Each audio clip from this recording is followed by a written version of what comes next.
Here we are. This is the suite Ingrid and I share. I feel these are much more Barbara's rooms than mine, considering I spend hardly any time here. There simply isn't enough space for my books. The built-in library is dismally insufficient.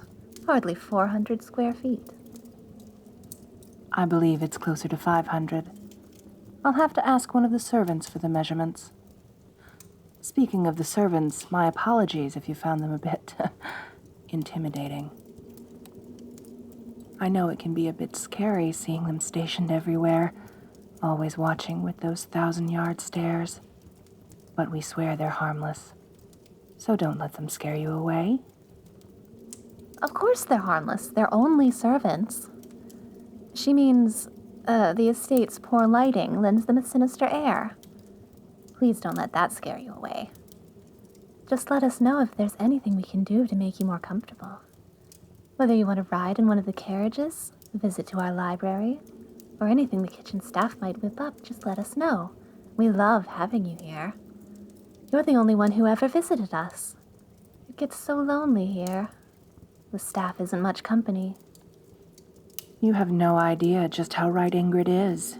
The servants might as well be statues. They can't hold a conversation. And even if they could, they aren't permitted to converse with their betters. As the ladies of the house, we must maintain proper social decorum. Oh, yes. The servants, they just keep looking blankly at you with that eerie stare. It's so lonely with them.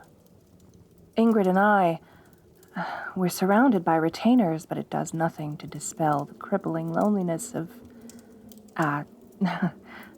living on a remote estate with so lacking a local social scene.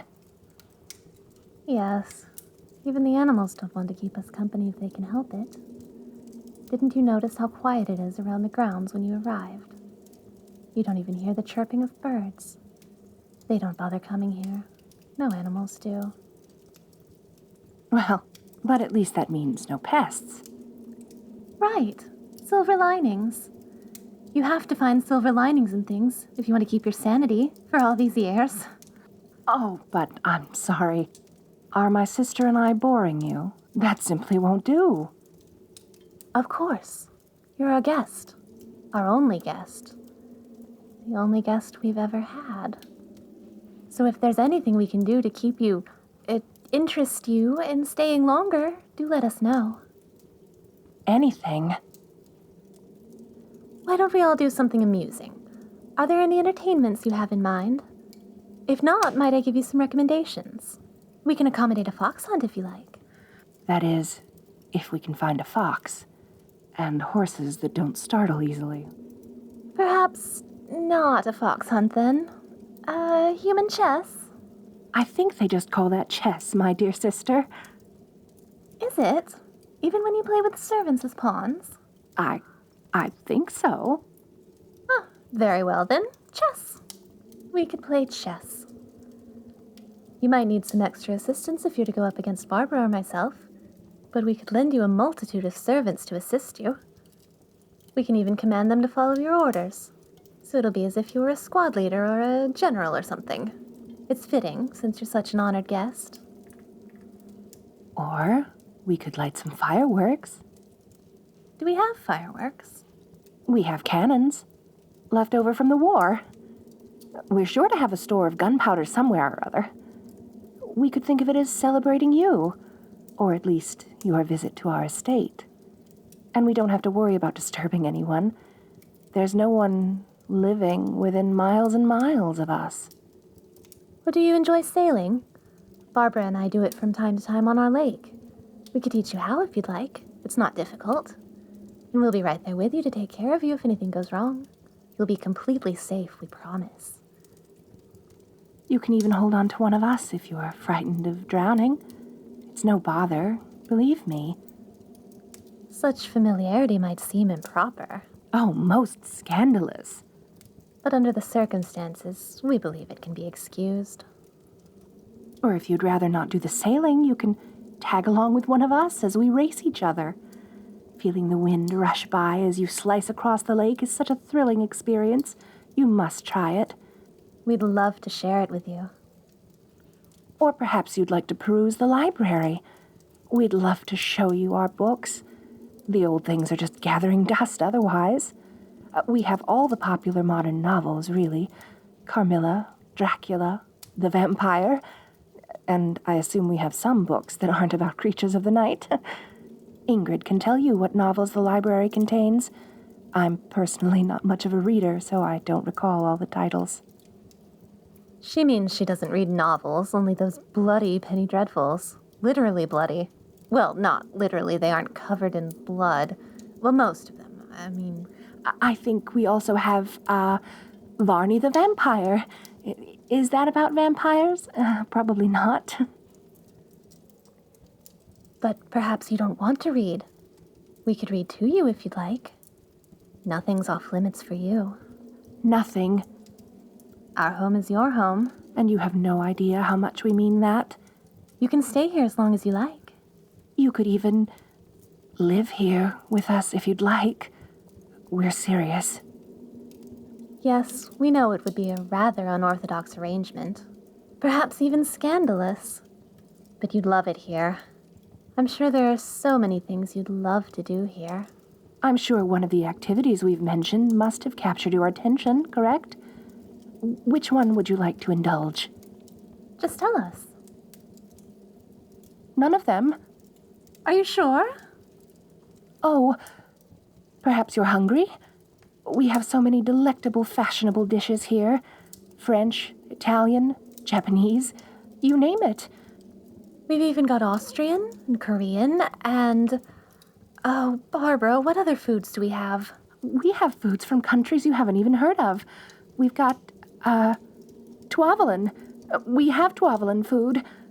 Just please stay. Please don't leave us. Not like everyone and everything else.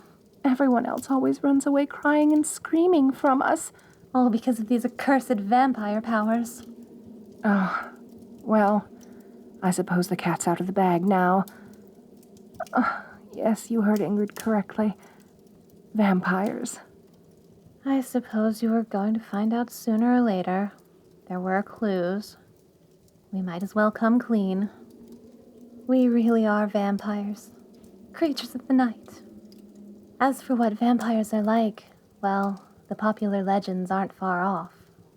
Blood drinkers who prowl the night with superhuman strength. And with a lifespan longer than most countries. That's us. Our long lives have proven quite useful for amassing wealth. It's one of the reasons we're so well off. But there are some things money can't buy. For instance, the servants. They're thralls. You can think of them as fleshy automatons, I suppose. They're nice, very useful. They take care of cleaning and the general upkeep of the estate. But they still can't hold a conversation or do anything intellectually or socially stimulating. Especially not like you can. No amount of money can compensate for their flaws. There are so many times I'm starved for a, "How are you? How do you feel? You've been looking a bit peaked recently. Is there anything I can do?" Oh, but they still just give you that blank, mocking stare. The one that reminds you their appearance is merely a tease. They aren't as human as they look. They can't treat us like people. And although Barbara and I have each other for company, it would be nice if we had more than just one other person. Besides which, we're sisters. We certainly can't fulfill each other's romantic needs. But that's where you come in. We can't have anyone but you. You're the only one for us. Well, we don't want anyone but you anyway. You're the only one who tolerates us. Ingrid and I aren't just simply average vampires. We're special even by the supernatural standards of our kind. Because certain bloodlines are afflicted by particular supernatural powers. And ours is one such unfortunate bloodline. Our family is cursed with a passive aura of fear. Nearby creatures, especially humans, are scared to death of us. Even before we're within sight, their legs shake, their hearts beat faster, sweat pours down their faces. Time and time again, without fail, they run as soon as we're within distance of hearing their screams. It wounds us to the core. Are we really so scary? We never asked for this. We were born this way. And to make it worse, Ingrid and I are special, even within our bloodline. Our other family members, our parents, for instance, also have our aura, obviously, but theirs isn't as strong, and they can even actively suppress it somewhat. But most important of all, it has no effect on fellow vampires, so they can still have, well, a family. But for the two of us, our aura even affects others of our kind. Eventually, it even drove our family away. They left us long ago. We have no one now, except each other. And you? Yes, and you. For some reason, you're different. I don't know why, but you're special. You visited us. You talked to us, all without your legs shaking, without running away screaming like everyone else. The aura doesn't seem to affect you. You're the only one for us. The only one. Even if we kidnapped someone so they couldn't run away, they'd perish from fright just being so close to us. You're the only one who can stay with us, who can talk to us, make us smile, make us laugh, make us feel loved, make us feel like people. So stay with us. Stay with us. There's so much we could offer you. We could offer you safety. You like safety, don't you? Everyone does. No one can keep you safer than we can. And I'm not just saying that because of the aura of fear, though it is a big part. Who could even get close enough to harm you with the two of us around? And our power works on parasites. You won't have to worry about anything like that. You won't have to worry about ticks or tapeworms or any other disgusting creature that would want to hurt you. We'll completely protect you from that. Just be ours. Be ours to love and be loved by. But we won't just be protecting you from threats that get too close. No, we'll even protect you from faraway threats. Vampires are known for their power, and the two of us are even stronger. Faster, more agile, more resourceful. Not even guns or cannon fire will be able to harm you while you're under our care. We can sense a threat far sooner than we can see or hear it, and we can counter it almost as fast. You'll be safe under our care, so why not accept us? We could even protect you from death itself. We could turn you into a vampire if you like. That's not an opportunity just anyone gets. But that option is very open to you. You wouldn't have to worry about disease. You'd never have to worry about coughing and wheezing feebly in bed with an unbearable fever. You'd never have to worry about being too fatigued from your sickness to do anything you like. You'd never have to worry about the frailty of old age. You'd never have to worry about falling over, unable to get up and no one coming to help you. You'd be at peak physical health all the time. And you wouldn't even have to work for it. We'll take care of it all. You wouldn't even have to work for your meals. You could just drain blood from our thralls like we do. And think about how powerful you'd be. We have strength enough to grind diamonds into dust, and the precision to facet one with our bare hands. Even the weakest vampires possess powers far beyond that of mortals. Don't be surprised if you can run up walls or punch through iron. You'd be able to do so much more. If anyone ever wronged you in the past, you'd easily be able to end them. And if for some reason you can't, we would be overjoyed to end them for you instead. We'd kill anyone for you. Anyone. Even our own parents. It would be our pleasure. Because you're the only one who matters to us, and we'd do anything for you. But it's fine if you don't want to end anyone. We'll be peaceful if you want us to be peaceful. Anything for you. Especially if you'll be ours and stay with us. As long as you stay with us, we'll give you everything.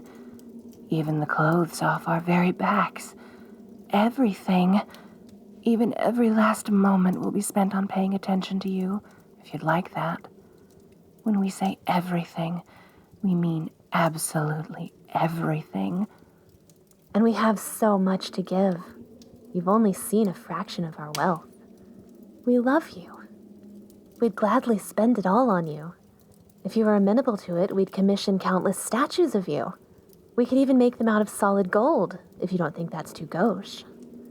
Why, we'd even make the statues ourselves if that's what you want, to show how truly devoted we are. And we could commission paintings of you. There could be a unique painting of you in every different room of our estate. And our estate has so many rooms. You deserve it, because you're so precious. And it's because you're so precious that no honor is too great for you. We could name things after you. We could purchase street after street just to name them after you. And we could do the same with buildings, buying building after building just to name them after you. Museums, schools, universities. We'll name everything after you, even ourselves if you want. All because we love you. We're pouring our hearts out to you here. No one loves you more than us. And we need you to love us too. Do you think you could tell us you love us? Barbara and I have never heard those words from someone else before, especially never romantically. I don't know if you do love us, but do you think you could tell us those words, even if you're just pretending? You could even write it or sign it. We're so desperate we're not exactly picky. You could even say like if love is too much. Or if saying it is too much, you could give us flowers. Or even a single petal. Please, just anything to give us some affection. Please, do you think you could tell us those words? Please. Please. Please. Please. Please. Did you mean it when you said you love us? Because we love you, too. Well, obviously you know we love you. We haven't exactly been subtle about it. Offering to build statues isn't the most understated way of showing love. So then, do you love us enough to stay with us? You could even share this suite with us. We'd love to be yours just as much as you'd be ours. So will you stay with us? Forever? And never leave? Oh, you will? Barbara, they said they'll stay. I know. I can hardly believe it either. Finally, after all these centuries, we can finally start living. We have so much lost time to make up for. Oh, what should we do first? How shall we celebrate? A banquet? Perhaps a grand ball? Or we could do something more simple. We could all just sit around and talk. Maybe we could watch the stars together. Or we could do something a bit more intimate. I've still never hugged a lover before. Barbara, aren't you forgetting something? Oh, that's right. We'll do whatever you want.